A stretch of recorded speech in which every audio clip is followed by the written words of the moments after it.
What's up, duelists? This last weekend was the GOAT Format World Championships, and your fucking boy, James Ark, you know him, you love him from the channel. He has been grinding for a hot minute to get into the GOAT World Championship and give it his all.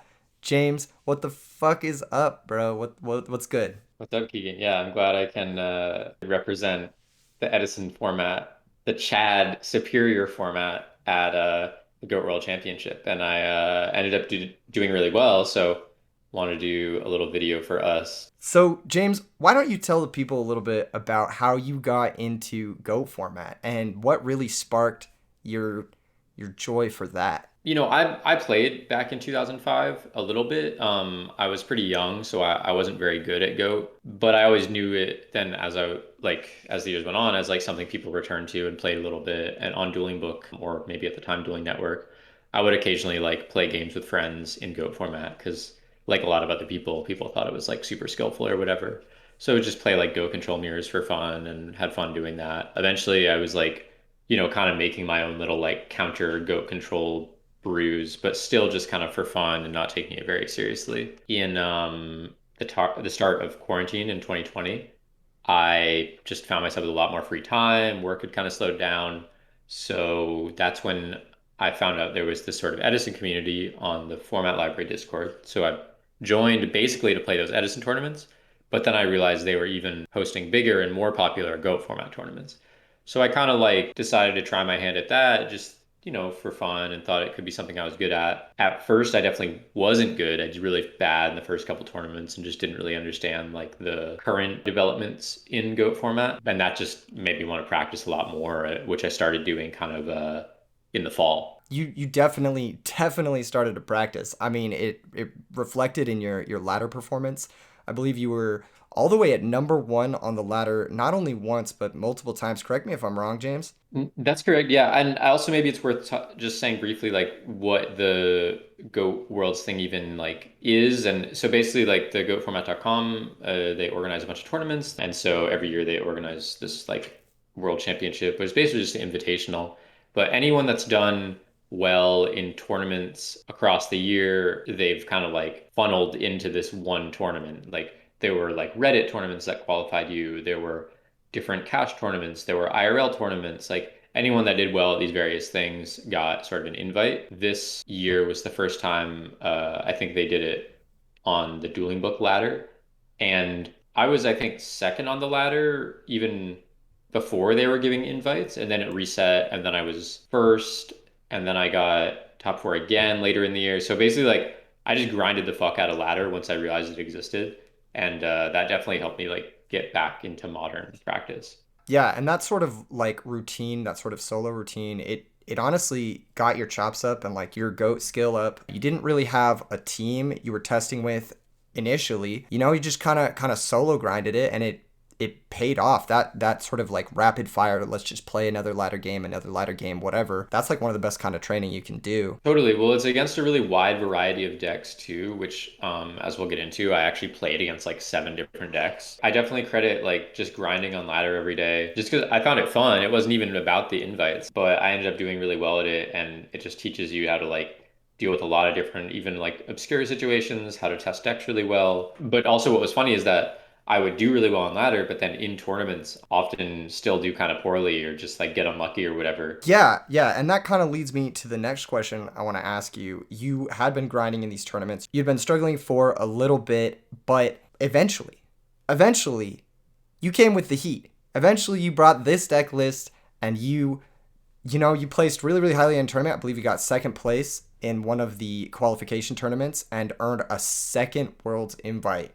You want to tell me a little bit about this deck, James? I got third, Oh, you actually, got but third. but Yeah, we're leaving that you in. get the We're fact leaving that checking. in. Yeah, leaving that in. So basically, I started again in the fall, and then by the start of the year, the start of 2021, I had been grinding a lot more. I got third at one of these like Obelisk Blue qualifiers that only first gets you the invite, and this guy, John the Bounty, won, who's gonna come back into play later on. But then, where I eventually did get the invite after laddering, it was a GFC Goat Format Championship, and I got third there. That was just yeah, it felt really good because it again like I just hadn't done super well at other tournaments before then, and I took a really nice Decree Chaos Control deck. Nice. That kind of success in a tournament definitely might reinforce some of your decisions in entering other tournaments later with a similar sort of deck. So why don't you tell us about the deck you decided to enter Worlds with, James? Yeah, good segue, Keegan. Shut the fuck up. All right, continue. I basically used a pretty similar deck, and long story short, like at that tournament over the summer, Warriors were really popular, and I thought Panda Burn had potential to be really popular because I was seeing it a lot on ladder. Like even though a lot of the Discord tournaments, I didn't see a lot of people playing it, I just knew more and more people were picking up the deck just from raw numbers. I actually had some practice. I'm gonna tell a brief anecdote here, as we may get into more anecdotes, but I was at a gaming store near me, kind of talking shop about Yu-Gi-Oh! I don't own a lot of cards, but I was like learning more about it. And this person came in and she was asking me and she was like, and at one point she was like, "Hey, sorry, like, are you James Ark?" And we had just done some streams on the Edison channel, and like we posted our faces, on various videos and stuff. So she recognized me from that. And I just thought that was like the strangest thing in the world. I mean, at that time, even our channel wasn't even that popping. So like this like Edison Edhead is living in like middle of nowhere. Like what is going on? But it turned out to be this person Hui who was also a really high rated goat format player. She mainly plays Panda Burn, so she helped me test a lot at that time. I felt like I had made the kind of correct meta call, bringing Decree Chaos Control then because it had good matchups against all those decks. And even though I didn't win, I still got another invite, which at that time was kind of the goal. Yeah, getting other invites in those tournaments could earn you buys in the World Championship. Yeah. So that was a lot of incentive for you to do well in tournaments even after you already had your invite. So coming into Worlds, you kind of expected that more people were going to be playing Panda Burn. Or Totally, yeah. I mean, it's so funny because Pandamer ended up doing really well in this tournament, and a lot of people were, I guess, kind of saying it came out of nowhere. But to me, it's like if you looked at the ladder results, you looked at the different people that had qualified for Worlds with that deck, after like Turbo and Warrior, it was actually one of the most popular decks. So it kind of should have been no surprise if you just looked at the numbers. It was funny because I really wanted to play Warriors. I enjoy playing the Warrior deck a lot, and I think that they're almost underrated in a way. People think they're just like a helmet aggro deck, but they're really actually skillful to play. I know I can play them at a high level. to be honest, to be fair, it takes a Yeah, really high IQ to exactly. enjoy Chaos Burst. Continue, It continue. does. It does. It does. Also, throughout this whole time, I'm playing like different cash tournaments. I'm like playing money matches with people. Right before Worlds, I got second at another obelisk with like this like Earth beatdown deck that was like just a total meme. I wanted to get an invite with the cheese deck. I posted the video on the channel, the Gear Free deck, which you can check out. And then I also got very near miss top cut at another cash tournament with Warriors. So I felt like I was actually running pretty hot with Warrior. They were just a well-positioned deck. But what actually put me off that was I had another IRL session with Pui, who I just mentioned. I was using Warrior, and we were both qualified for Worlds at that point, so we were talking a lot about that. And Pui just destroyed me, like probably went like uh, 6-1 in matches or something. They were using a very anti-warrior burn deck. And funnily enough, these brackets got announced for the worlds because it was based on the seeding, so it was already set in stone. And who am I facing round one but Pui? So the more and more I wanted to play warrior and I was testing with it and I was doing okay, but I just more and more felt like I can't just play something that has a tough matchup against Burn like in this way that I just experienced. So I ended up going back to Decree Chaos Control just based on kind of the same reasons. Like thought there would be a lot of Panda Burn, thought there would be a lot of Warrior, but also in the past couple months between the last tournament, people had started running this Chaos Turbo version with like Triple Jar Greed, 2 or 3 Wind Blast, and 3 Solemn Judgment. It can be a little bit of a 50-50, even with the decrees, but it was another matchup that I felt Decree gave me an edge in. I thought it was a pretty good choice to play. Very interesting, the decision to announce the bracket before you had to select your deck. It definitely influenced your decision. One might say you Totally. pre against Pui, Yeah. perhaps. Yeah. I totally, I preed 100%. And so did a lot of other people. Yeah. Interestingly enough, though, Pui did not bring Burn. Pui was your round Right. one opponent. Segue into the tournament thing, transition. Nice Segue, segue, transition, segue. segue. Pui, round one, you had to face off against your friend and your testing partner. Sucks that you guys had to fight round one, but I mean that's just the way it goes in these types of invitational tournaments. What was Pui on? Pui was on. We was on a last turn deck that actually girlfromat.com did another little article on her choice. But it was also so funny, like because once we realized we were playing each other, it's kind of like both of us like retreated into our own little camps. You know what I mean? Like we we stopped testing against each other and we wanted to like, give ourselves the best chance of winning. So it was kind of a funny, like tense little week there. But to be completely honest, I had a suspicion that we would not bring the, I don't know, just expected burn that I knew her for. You know what I mean? Like, Pui knows that she's mostly a burn player, and she knows that I've tested a lot against burn with her, and like, I just putting all that together, I'm like, I feel like you'd have to be kind of stupid to just be like, fuck it, I'm still using burn. I mean, Although, stupid or five head? Let us know I in the mean, yeah, comments for real. below. Like, I kind of think, well, I mean, whatever. But I kind of think Pui should have used burn. Like, given how well Burn did this tournament, like, I think that she knows the deck really well and would have given her a great shot. But either way, unfortunately, like, last turn does not do particularly well against Decree Chaos Control either. So, Yeah, no, no cap, no cap. Your deck revolves around a trap card. Your opponent main deck's Decree. yeah. Sheesh, it's gonna be tough. It's gonna But be tough. But it was crazy. I mean, and in game one, like turn one, I think I delinquent duo a scapegoat and a metamorphosis. So I'm like, okay, I know this isn't Panda Burn at least, or not some like traditional Panda Burn list. Again, I thought there was a possibility that Pui just brought like some random other deck. Like I'm like, did Pui just bring Chaos Control?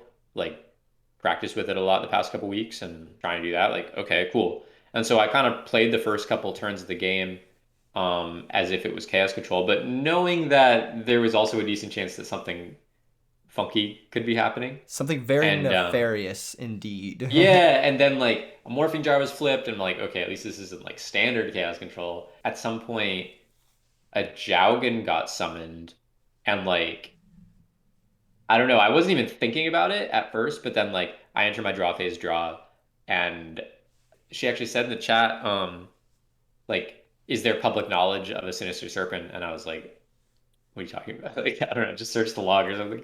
And I hadn't searched it off like a Sangan or whatever. So, but she flips last turn with the Jowgen on the field, and everything goes to the graveyard. But the card I drew for my turn was Sinister Serpent. So when that happens, if they do it during the draw phase, you just get back Sinister during your standby, and then you still have your opportunity to summon the Sinister, attack over the attack with Jowgen, and by the end phase, you're still the person with the only monster on the field. So this is like a very niche last turn interaction that like God knows how I remembered this shit, but yeah, I was able to top deck Sinister as like my only out and win. An absolutely insane W, and that was just the first Out of round. like 30 cards. That was the first game. That was the first game of the first round. Crazy shit. Crazy shit. Only something you'd expect to see from top duelists like Pui and Senior Arc. Of course, you ended up taking the W in that round. Round two, you had to face off against Chaos Turbo from John Wick, aka Ivan, or the other way around. What did you think about the Chaos Turbo matchup going into this tournament with your Decree Chaos Control deck? I guess that was the matchup I was most worried about, but not the version of it that I actually thought was really strong was Ricklar won Worlds with last year. Just kind of the more balls to the walls turbo version with like Dust Shoots main or card destruction that are a little more like top heavy and combo centric. And to be honest, those decks do not do that well against Warrior. That's why people stopped playing them so much. So maybe it would be kind of suicide mission to bring that in this tournament, but I knew some people would if they like my deck doesn't have a lot of defense. So if they just have like all this like combo and turbo stuff, they could really generate a lot of advantage, and I don't have a lot of ability to combat that. Ivan, I've played against a number of times in other tournaments, he was on a more, he did play Card Destruction, was on a more turbo version like this, Card Destruction Night Assailant. Was a matchup I was a little bit worried about, and but honestly, I kind of just sacked him this match. I kind of just like drew multiple Eternity pieces in BLS. Like I Nice. killed him like turn three, game one, and like just Nice. BLS'd him game three. Goat So format yeah, classic. The Goat format classic. yeah, Just destroying your exactly. opponent via sack. Yeah, Next up, you've got Matt Uber, round three. You're 2-0 right now in day one. The way the format of this yeah. tournament kind of works is day one, it's double elimination or it cuts to top eight. I'm not really exactly sure. And then day It's double two, elimination, and then once they have only 8 people remaining, then it cuts to the day two. and the day two is also double elimination. So you can't lose twice on the first day and you can't lose twice on the second day. But between the two, you can lose, I believe, Twice. twice and still be all right. Yeah, Yeah. Okay. yeah. So round three, Steins Gate from Matt Uber. One of the most Yeah, Matt scary Uber was decks. super favored going into this tournament. I'm not gonna say favored against me, but like he had won a bunch of tournaments in both in Italy and online. He was I think like fourth or fifth seed. I believe I was like 10th. But he had racked up some of the most invites out of any player and just gone on a real insane string of wins with this Steingate deck. I also had played against Matt Uber a number of times on ladder and in general, and no disrespect to Matt Uber, but like overwhelming win rate against him. And so the whole time that he's doing really well with this, like I think it's a really cool deck, honestly. But like I was kind of like this guy's like beating you all like all the time, like and getting like a million invites. Like what is going on? I have to be completely honest that like even though I was playing Decree Chaos Control that doesn't play a lot of defense and like can get blown out by these like not return reasoning gate combos, I wasn't super worried. That's why I have dust shoots in the side deck. Because I knew that I wanted to be able to swap out those decrees for like more combo disruptive cards. So I had those kind of for Matt Uber. And yeah, I just thought I was like, even though I'm playing a deck that's kind of more weak to you, I can probably just repeat the same results. And I did. And actually, the interesting part of this match was I think in the final game, he was already in a pretty much lost position. He was like below 5,000 life points, and he didn't have many ways like his BLS was gone. Like I don't think he actually had like a win con left, but he monster gated or reasoning that I don't remember into like he only had one monster in deck and it was Sacred Crane, and he had like maybe 13 cards in deck, and he just goes through all his cards, and I'm like it's kind of one of those moments, and I'm like I'm his DMOC's gone. Like I know he think he has one Crane. I think I called five on the reasoning in case he air knighted me. But I'm like watching him mill through cards one by one, and I'm like, what can he even do here? I don't think he can win. He hits Sacred Crane as his second to last card, so it draws him a card, and I had like a field full of scapegoats anyway, and he just couldn't win, so he just lost by deck out. Absolutely based W over Steins Gate. Mediocre anime. No cap. Which brings you 3-0 to There's that. round. It's got mid. It's got mid. I'm gonna keep it real. I'm gonna keep it real. Anime review Sound list. off in the comments. My anime list coming soon. Uh, next up, you got round four. You're 3-0. You're probably Mhm. feeling on top of the world at this point. You're probably like, fuck yeah. And Yeah, you've well, I beat a tough matchup, and I lost to Ivan in the final, the guy before in the finals of a tournament recently, like a cash tournament for like $400. So, um, it was a little bit like, fuck, I wanted revenge on him for sure. So I got that. I beat Matt Uber. It was supposed to be a bad matchup. And now I was playing against Dingo Sig in round four. Yeah, and Dingo Sig notably, he's a powerful duelist, very very threatening duelist. I've actually covered him on stream. I think we did coverage of one of the Go format tournaments. He's known for bringing this Chaos Return deck, which is based around Chaos monsters and Return from the Different Dimension. Were you worried about this matchup at all coming into this tournament? To be honest, I thought my deck had a pretty favorable matchup against lists like his. And again, since these brackets were announced, like I knew that there was a potential I could face him in round four, although I think it was like more likely that I was either going to play someone like Moxie's or Chris Perovic. I thought I had a decent matchup because he plays like 11 or 12 traps, and just Scapegoat Metamorphosis was a pretty good counter to his deck. His deck is basically just like Chaos Aggro, and then it also has the returns because he plays a bunch of big, solid monsters and beaters. Honestly, I would just say luck was not on my side this round four match. I must have lost both games in like 10 minutes or something. Like The game one, sack he just like, giveth and the sack taketh, definitely. yeah, I don't know. It wasn't crazy because it wasn't even like big sack. Like, although I think he did like Paw Graceful me game two, but I had like I think I resolved multiple Pot of Greeds game one. I just drew all monsters off it, and he was able to just game me with Ring. It just felt like honestly a match where there wasn't a lot I could have done, and which sucks to be put in losers in that kind of situation. Because also if I won that match, then I was guaranteed the top eight. That was the last match Dingo played that day. This Yeah. meant I had to play one more in losers. Yep, yep. And also another thing is that the next matchup you had to face against is honestly even more scary than the return deck. It's Lockdown Burn. Having to face that and a win and in, what is going through your mind going up against Right. Well, this? first of all, I had to wait around like 2 hours because they were finishing out more of losers bracket, Oh my god, the anxiety, the and anticipation. yeah, and I'm like, I'm also trying to get as much information as I can on P-Tran's deck, like watching replays, watching the stream.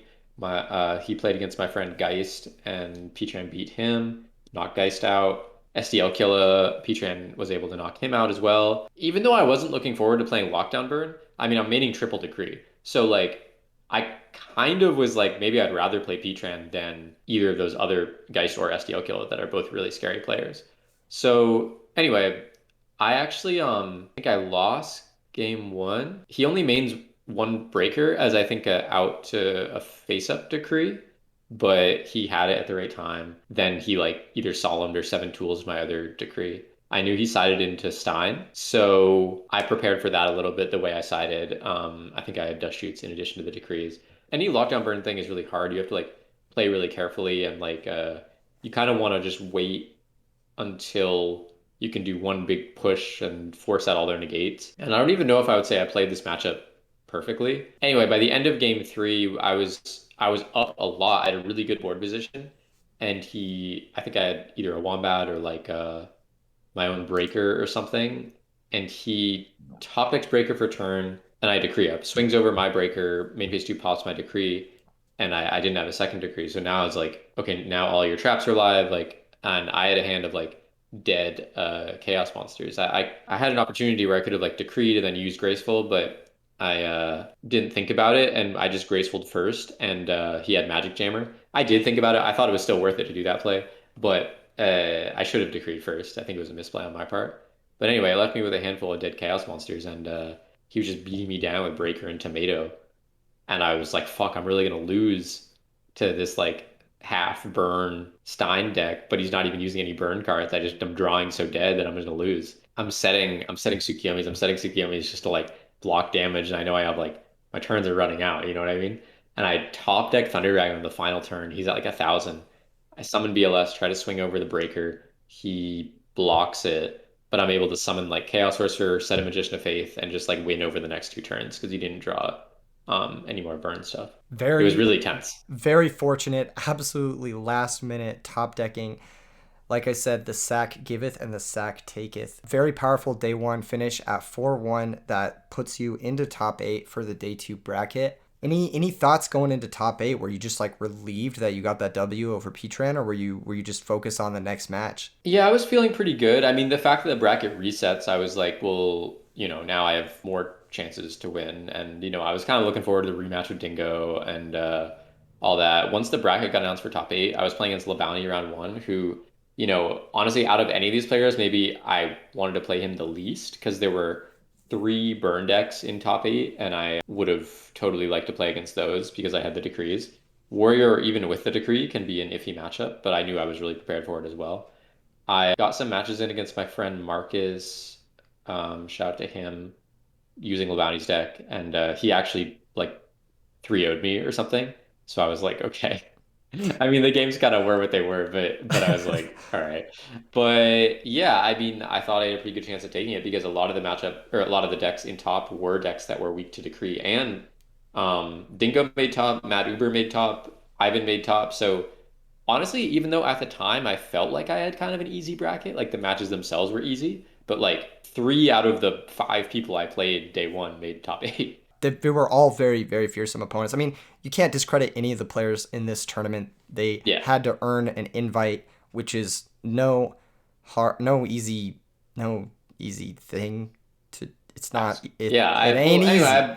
It ain't easy. But it ain't easy. you got to play against your rival LeBounty in the first round of Yes. top eight, and unfortunately, why don't you let the people know what happened, James? Why don't you let them know? He's he's sack technology. I in the first game I drew like completely dead and he dust shoot like I drew like I think double Thunder Dragon. He dust shooted me and just like killed me at three turns. The game was over in literally 2.5 minutes. Chaos Control sometimes you draw dead metas, you draw whatever. You get warriored out. Game two, I beat him in a long match. Like I was pretty well prepared for Warrior. I had triple some Byron in the side deck. I had a lot of these other third goat, all this stuff and the decrees. I beat him, and then in game three, I actually was in really good position to take it. I made, I think I still agree with the plays that I made, but basically it came down to this one final turn where I like metaed into 1,000 eyes.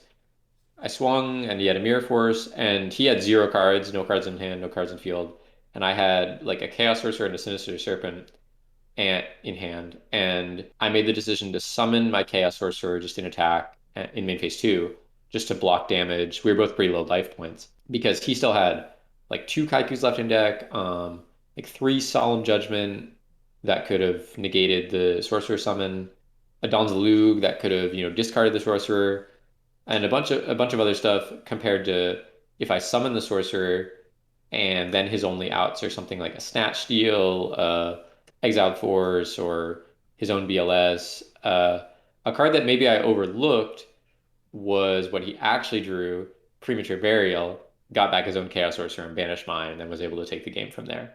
But overall, it was still, I think, odds were in my favor for it to be one of those other cards that I was blocking. So I think it was the right play. It just happened to get punished by the less likely thing. Happened to get sacked the fuck out of winner's side top eight. But you've still got another loss to give. You still got more fight in you. Next up, you got to face an opponent who you'd already beaten in the tournament, Matt Uber on Steins Gate. How did this matchup go for you the second time around, James? Yeah, I really no disrespect to Matt Uber. I don't mean in this way, but honestly, pretty easy. I think I lost game two, so I mean I can't say it was super easy, but I think I'm pretty good at playing against Gate, and like it's just very much like if they have the full combo, then you're gonna die, and if they don't, then you just like in game three, I just beat him down with like spies and a Seraph Priest, and he didn't really have any answers to it, and I just beat him. Yeah, as a little side note, I think this gate sort of strategy, unfortunately, it leaves a little bit of room to outplay, but you don't have the sort of level of interaction with your opponent that you would playing something like, your Chaos Warrior, your Chaos Turbo deck. So a lot of the times it is just did I draw my nut combo or not? And looks like he didn't, and he was knocked out of the tournament. Next up, it was your opponent from round four, the opponent who delivered your only loss in day one, Dingo Sig, Chaos Return. Did you like rethink this matchup, having to play him again? What did you like calculate in your brain after losing day one to him? Well, the top eight deck list got published, so now even though like the prior match, maybe I had a chance to look at his previous deck lists that I knew he used mostly the same lists without too much changes, like the Shining Angel, one Roulette Barrel, like these are things that I know Dingo to play. But now I have the definitive deck that he is actually playing. I know exactly what he's going to side, all that. So that was definitely a help. But I would say at the same time, I didn't do anything differently. Like I didn't side differently. I didn't really play any differently. Maybe in game two and three, I was a little more aware of his mind controls, but that was something I kind of already thought he was going to side anyway in day one. In game three, that's the really crazy one. I think that's a lot of people have like messaged me about that, and hopefully we can put the video up. Like, um, I was so down bad. I maybe made a miscalculation turn one. I like set it to Koichi, thinking that he would maybe side out his Blade Knights, but he didn't, and just ran it over with the Blade Knight, and put me kind of behind. he had Zoborgs, he had a lot of tools. He came prepared for the matchup. But I was able to get my decree up and finally stick a Thousand Eyes. But I literally had like decree, Thousand Eyes, and like a Thunder Dragon in hand versus his like 6 cards or 7 cards or something. And I knew he had a lot of outs, like more Chaos Monsters, Book of Moon, MST or Storm for the decree. All this stuff would have put me in a really bad spot. Basically lost me the game. So I had to be really careful and not take his dark monsters with my Thousand Eyes because I knew that if he had anything like a book or a storm, it would put the dark back in graveyard and make his Chaos Sorcerer live instantly. So I did a bunch of like kind of niche plays where I like reflip my Thousand Eyes, like didn't take his monsters, just like kept it on the board to stall. And like after a few turns, like he had drawn into mostly traps that were dead under decree.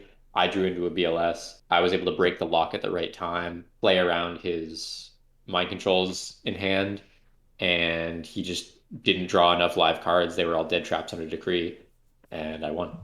But it was a really good comeback. I was really proud of that game. The power of Royal Decree as a floodgate and the power of just getting pseudo advantage definitely shown in this game. And also, the way you played it was exceptional. Very powerful W. Moving into, I believe this is losers semis. Correct me if I'm wrong. Versus Yes, loser semis. none other than your rival LeBounty. Not only has he beat you out of obelisk blue bracket shit, not only has he beat you out of winners bracket and top 8, but he's giving you a run for your money, James. And this match is pretty big. If you can win this, this secures you in losers finals, gives you a shot at the tournament trophy, I guess, is it, if you could put words in it. How did this game go versus LeBounty? Actually, the first game was really bad again. I like bricked, and I think he dust shooted me. It's on stream. My hand is like I didn't draw a double Thunder Dragon, but when he dust shooted me, I had like 2 Magician of Faith, 2 Sorcerer, 2 Thunder Dragon, just like all monsters.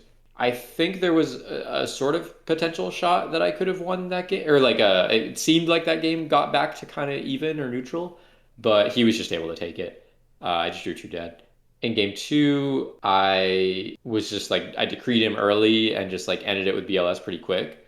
And game three was a really long one. It was a really long game. I got to like 5 in deck, but at the same time, on like turn I want to say like 7 or 8, I had resolved full Trinity, and he was down to like 1 or 2 cards total, and I had like 8 or something, and then resolved like setting my faves, getting my spies off, and so it really just became a game at that point of like making sure I don't die to any like really really unlikely combination of cards, and finding my kill shot.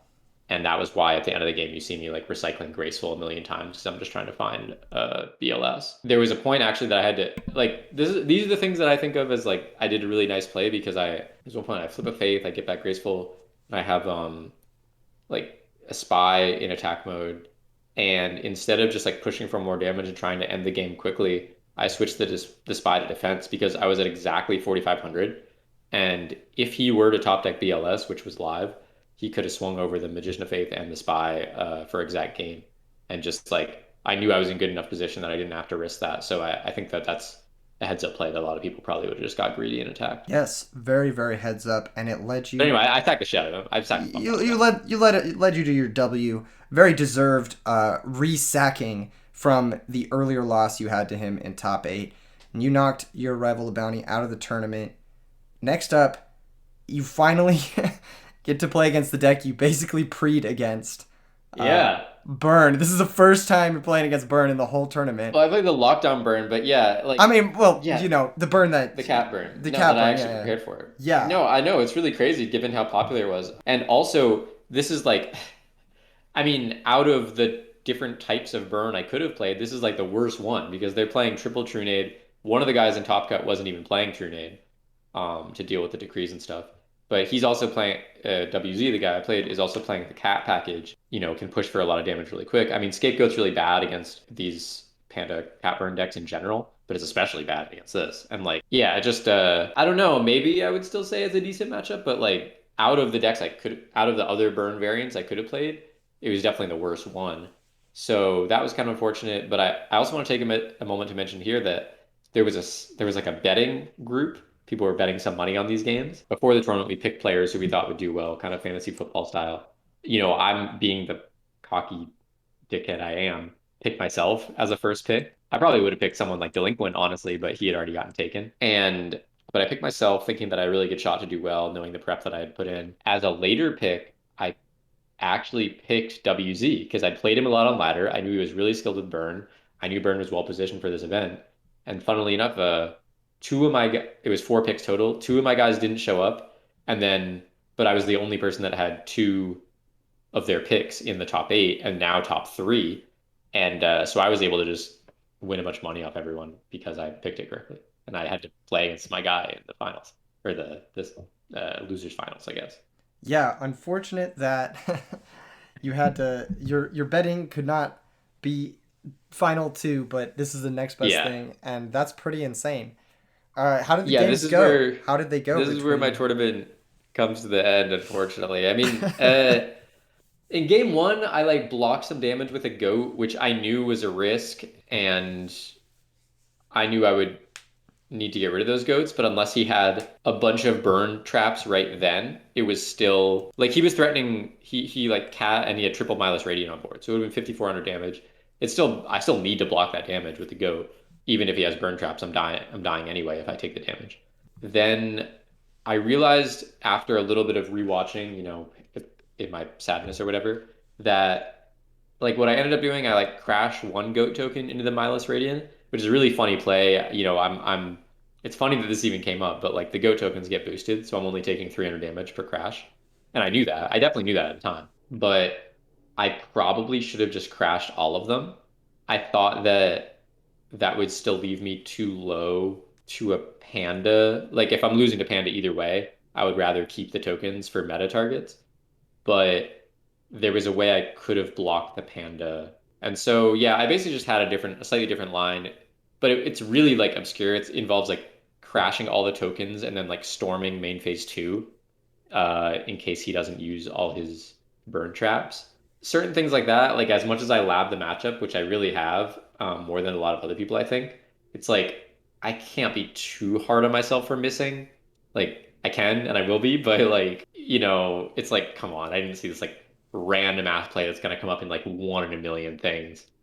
Yeah, Um, yeah, no, that's a really tough position. I mean, how many people can say that they've ever been in a spot where they have to self-destruct 4 goat tokens into a Milus Radiant? I mean, and no then one. storm in phase two. Yeah, yeah, yeah. Like what? It's not a really common line for sure, and it's definitely something you'll never miss ever again. I'll say that much. Yeah, yeah. And then game two was also just kind of annoying. Like I have my game plan against these Panda Burn decks from playing against it so much, and it's just like Turbo into Decree or Wombats or Balter is a really good card at shutting them down because the main way they out Decree is with Trunade. So I basically did that. I got Decree Balter up, and there was one turn that I could have pushed for a little more damage by tributing for another Thunder Dragon and swinging.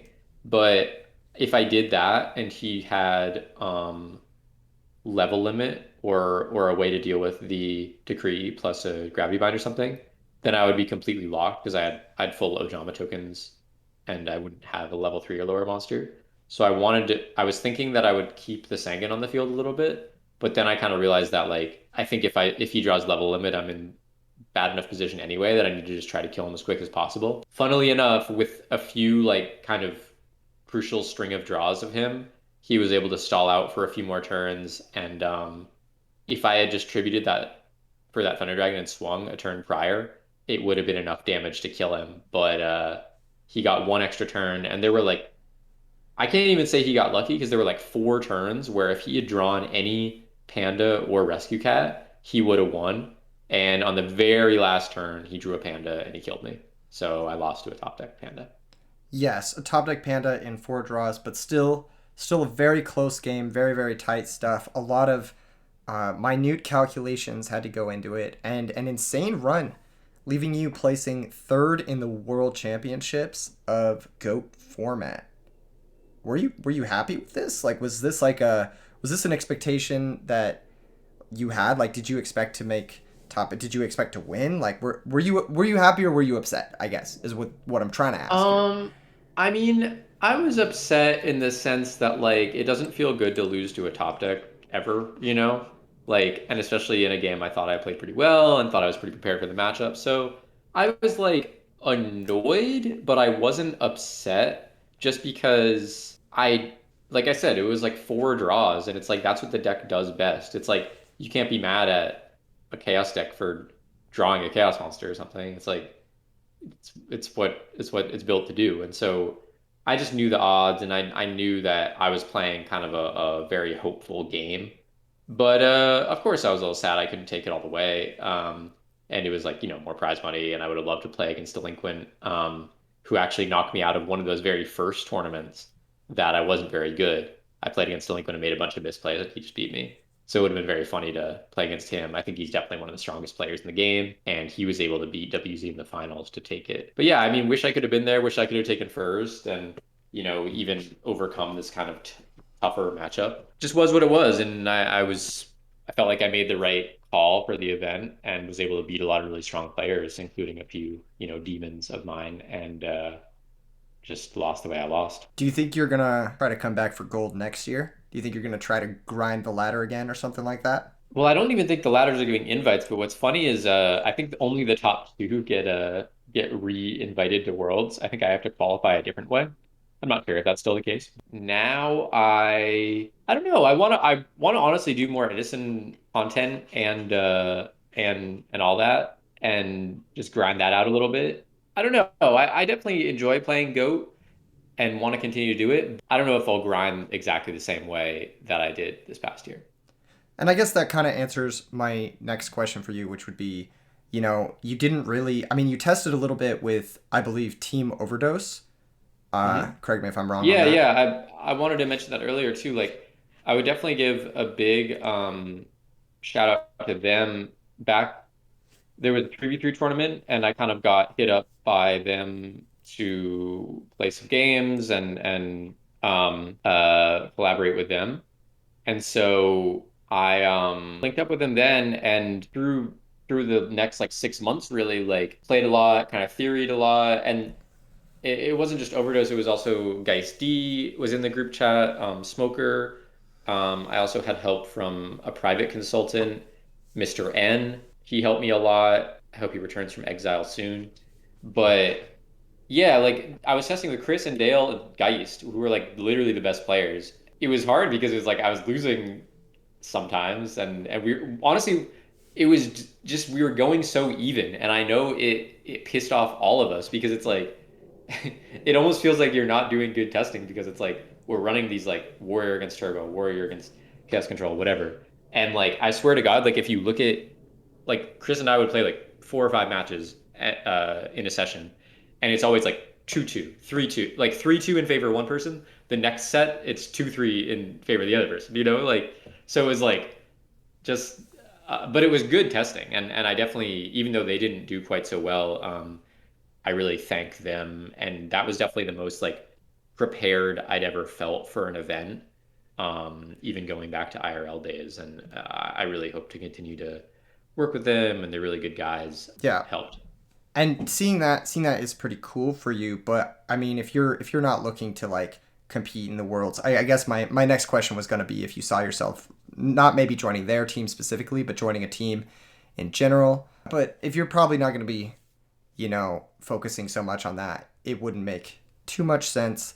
Overall, really, really incredible event, really, really incredible run, James. I think you did exceptionally well. All your hard work over the last year has definitely paid off. Third place, man, congratulations. It's like that meme. Yeah, thanks. The meme where like it's the guy and he's like celebrating and he's got the bronze medal and he's like biting it and he's like kissing that chick and he's Yeah, like champagne everywhere and then he got third place. You know what? I'm gonna yeah, edit that in here at the little as a little end slide for you that's guys. me. Yeah, that's And James. Delinquent's like cool and calm and collected and got first and like Yeah, and doesn't even care. giving you Yeah, side eyes like fuck. yeah, yeah. It is like that, but fuck it. Edison boys to the top. Fuck the goat players. Um, Yeah, facts. Fuck all of them. Fuck Y'all all of them. suck. You don't understand your own format. I do not play your format, and I am better than you at it. Edison And gang. Ed heads to the come for me. top. Yeah, subscribe to the Come to the Edison. Edison world. See how well you do. Yeah, no, it wouldn't even be close. I'm Come to gonna Death say it Row. right now. I'm gonna say it right now. We could go over there. We could mess them up. They could come over here. We could still mess them up. You know how it is. Like, comment, subscribe, everyone. Peace out.